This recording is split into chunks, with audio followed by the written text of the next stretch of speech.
She's a koala. Don't. Oh.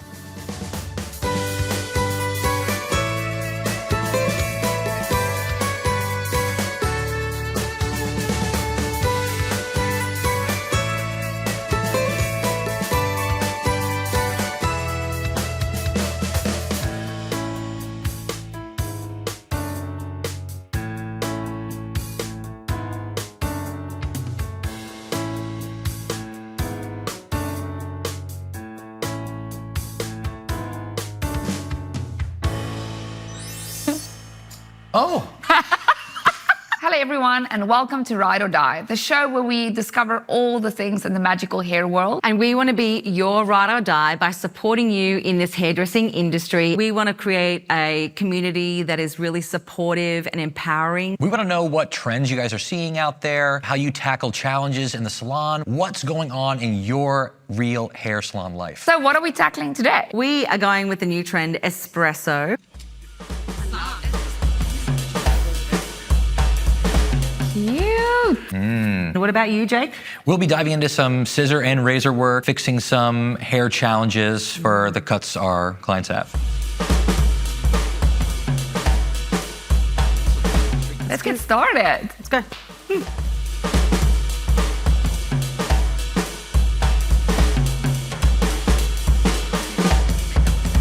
Espresso or espresso? Espresso. I used to say espresso and I got in trouble with that.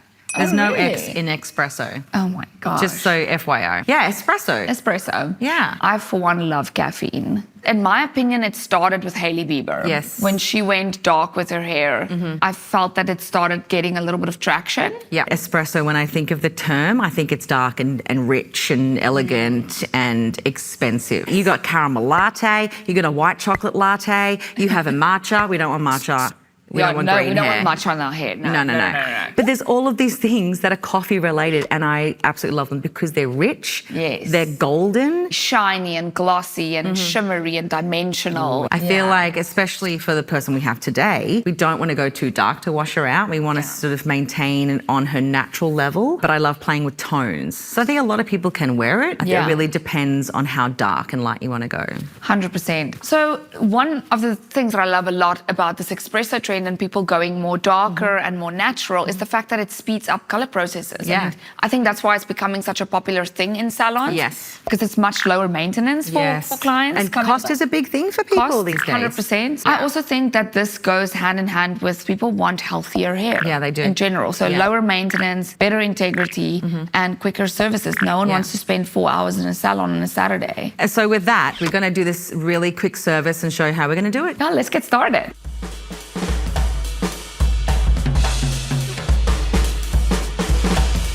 What's our boy band name? Boy girl name? The Ride or Dies.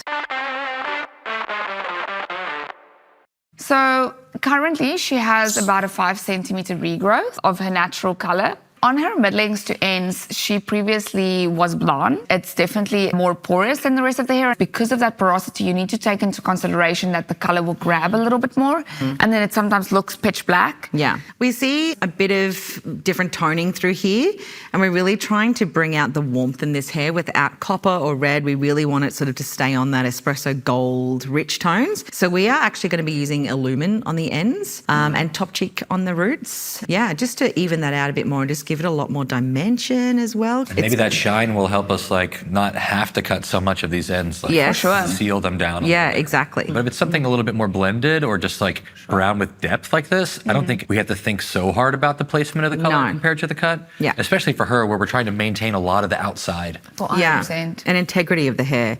I know that you don't want to go shorter, really. We just have something that is skinnier through the front and then so heavy like through the back. So I think if we take the back up a little bit and maintain the front. It's gonna balance the shape better, sort of like push things forward, even like accent your bone structure a little better.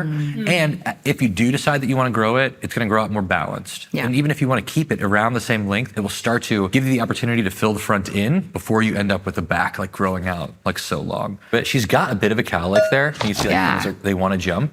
So I worry about making this like too short. Like, but I think we have some room to play if we put enough weight on it, but I also just wanna make sure that it's easy for you. Fabulous. Let's do this. Cool.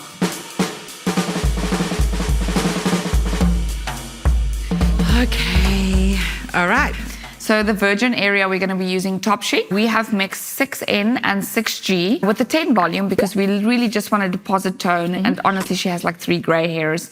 So we don't need a lot of extra coverage. It's just to deposit the tone. The ends, we are actually going to be using NG at 6. So it's a natural gold. On a 6 level, we're going to do 2 different ways to apply it. So we want to know a little bit about you. I'm 24, I'm from Ukraine, and actually I'm a professional actress, and I'm into theater, jazz, like high heels dancing, voguing. So that's why I have lots of sass energy. Sass, I love that. Sass energy. Were you in theater as well? Oh, yes. Oh, really? Yes, no, I was a dancer. What I moonlight as is a mascot. For what? A local team or something? Oh, it's definitely massive. It's a big football team in Australia. Isn't it like rugby? What? Yeah. And you're the mascot? What is the mascot? He's a horse. Wait a minute, what? Yeah.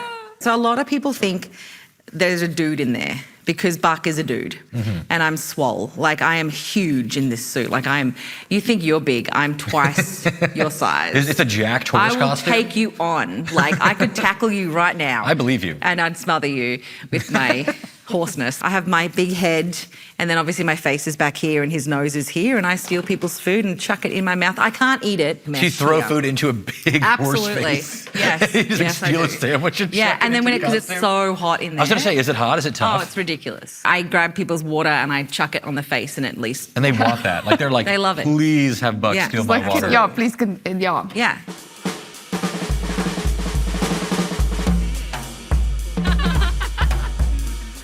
So I actually wanted to show you guys, like me and Jools are going to be using different application methods. So you can either use it in the applicator bottle.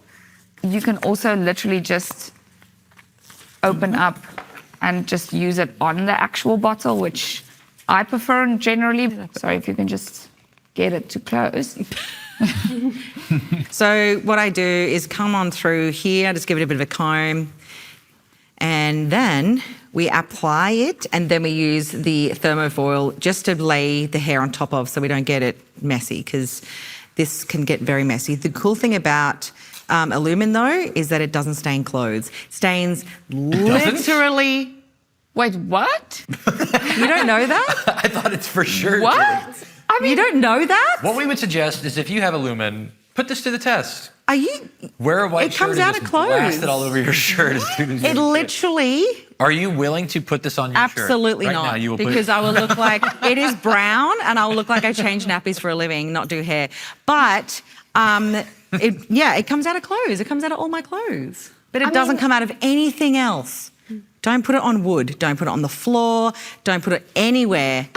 But you can put it on your clothes. See how That's it. glossy this is? That's what I love about Elumen. It looks like it's just like syrup going on the hair. yeah, that's definitely good for And I light. love this applicator because it's so easy to use. Look at that.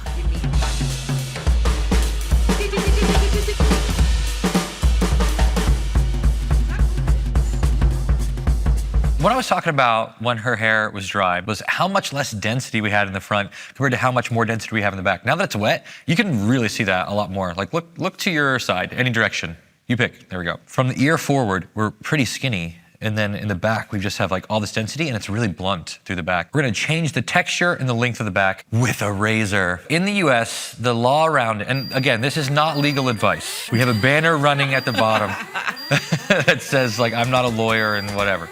But when you read the law, it says that as a master cosmetologist, you're not allowed to use an unguarded razor on the skin. But nobody said anything about doing it in the hair. Also, the police have never come. Yet. Well, they will now.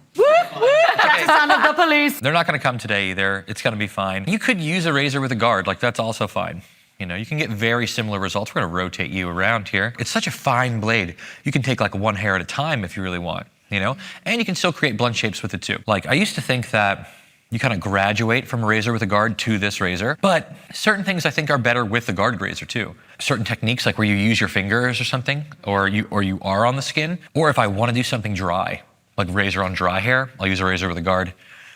Okay, so for her, we're gonna look at the shape of her head, her occipital bone. That's a word that every hairdresser knows that makes them feel like a doctor. Yes. But it just means like this big old bone on the back of your head right there. Wherever that like comes out, that's where we're gonna take this first section and we're gonna start to like create a veil. So we're gonna decrease the weight underneath that. And then we wanna check to see like how much, do we have enough weight that we can actually veil over it? So we're gonna take this underneath section, we're gonna split it in half, and we're gonna start working on some diagonals. We'll bring this out to 45, and we're gonna use like a medium stroke of the razor to start creating our shape. Start creating our shape. What you wanna do is stand directly behind your work, otherwise you're gonna over-direct a little bit, and you wanna just like sort of bring this right out to 45 degrees from where it lives. Now we're just gonna work up the head doing like kind of classic graduation like this. Cool thing about a razor is like you can really change the texture on a dime. Like you can really decide what you want this to feel like just by how much you're moving the tool. So if I move it in a short sort of way, like I do a short stroke of the razor, move the razor just a little tiny bit. When we look in our fingers, we have kind of like a blunt edge, right? And then if we do a longer stroke with the razor, kind of open the razor movement up a little bit, and we look at what we have in our fingers, we have a lot softer kind of feeling there. And this is a mirror image of what we've got right there. So like you've got the same texture here as there. But like look, you can get like a really nice, like clean line with a razor, but you get always a little softer line. Yeah, I mean, when I started using a razor, I felt like it needed to be a crazy haircut. Yes. Like if I was using a razor, it meant... Like I'll cut shags and mullets with a razor. Yeah, like so it could be really wide open. Yeah. And it wasn't until I started thinking of it as a precision tool that maybe I got like a little more versatile with it. All right, so now we've got essentially the same look, but we've got a little bit more balance. And then for the fringe, again, we should not go too short. We've got this triangle section, like corner of the eyebrow to like round of the head at the top. Now we're combing it forward and just moving things around. I'm trying to see like what options for a part does she really have, you know? And we'll set our guide here in the center. We've switched to scissors now, and we're gonna layer this fringe in a bit. It's kind of a fun little technique that I like to do, where we're just gonna pick this up, we'll bring it forward, and we'll think about like where do we want it to sit. Elevating it and layering it in rather than cutting it like low and blunt is gonna make it softer already, but it also kind of like strengthens up some of these like little skinny areas that we don't wanna see. Again, we don't want it too short, but we just want it soft. Cool. So from there, we're gonna pivot these sections out. So like 1, 2 to the side, 1, 2 to the other side, maybe just one actually. We'll take a section, we're gonna over direct it to the middle. So we push to the center, match my guide, and then we'll just knock that right off. We'll do it on the other side too. Cool. We want this to drop off a little faster, so we're gonna like carve the side out. We'll bring it down, flip it over, and then we'll just carve to a point right there on the side.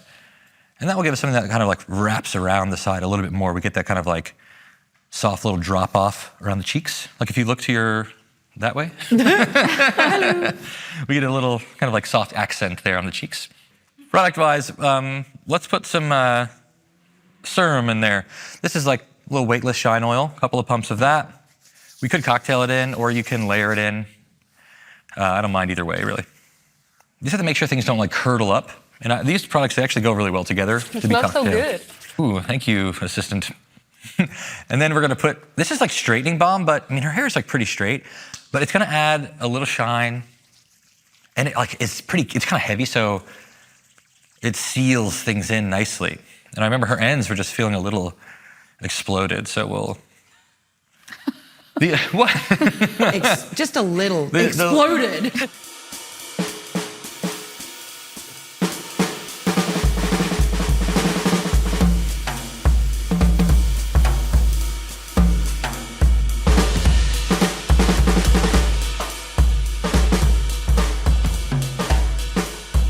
If we look at this all the way around, even like give us like a little tilt down for me.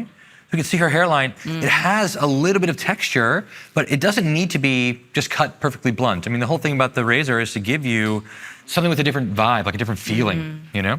And I think we did that really nicely. And the razor, I think, matches all of this texture that she had in her hair already.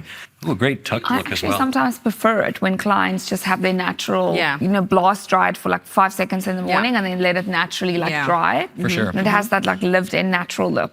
Like obviously there's a lot of warmth, extra warmth in the hair. We've covered the gray because natural hair is naturally a little bit cooler. So she had the cool and then the warmth on the end. So now there's a little bit more of continuity in the color. And the hair is super shiny and glossy. Oh, that feels really good. Yeah, isn't it? That's so Like, and if we look, satisfying. look at the movement through the back, like, can you like Yeah. give your head like a little shake? So you like, Yeah. Oh, wow. that we, Do it again. Was it too much? keep going a little bit with Do that. it again. So you can see it's got a swing wow. to it. That's great. Like when something's disconnected, Yeah. like it allows Yeah. for the movement to be a little disconnected too. Yeah. How does it feel? Like a rock star, you know? She feels like an it feels entertainment good. professional. Oh my God. That's what? It kind of is like you got a shag That's bob pretty now. cool. That's cute, eh? Can Yeah. do Even more.